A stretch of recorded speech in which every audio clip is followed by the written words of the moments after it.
ഉഴുന്നില്ലാതെ ദോശ ഉണ്ടാക്കിയാലോ? അതിനായിട്ട് 1 ഗ്ലാസ് പച്ചരിയും 5-6 ഉലുവയും 6 മണിക്കൂർ നേരം കുതിർക്കാൻ വയ്ക്കാം. അതിനുശേഷം അരിയും ഉലുവയും നന്നായിട്ട് അരച്ചെടുക്കാം.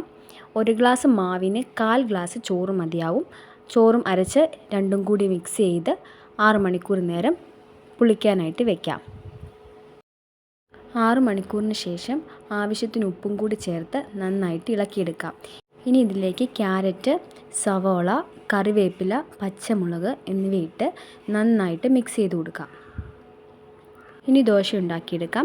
ദോശക്കല്ലിലേക്ക് 1 തവി മാവ് ഒഴിച്ച് ചെറുതായിട്ടൊന്ന് പരത്തിയെടുത്താൽ മാത്രം മതിയാവും. ഒരു ഭംഗിക്ക് വേണ്ടി ബാക്കി വന്ന ക്യാരറ്റും സവോളയും ഇതിൻ്റെ മുകളിലേക്ക് ഞാൻ വിതറി കൊടുക്കുന്നുണ്ട്. ബാക്കി ഉണ്ടെങ്കിൽ മാത്രം ഇങ്ങനെ ചെയ്താൽ മതി.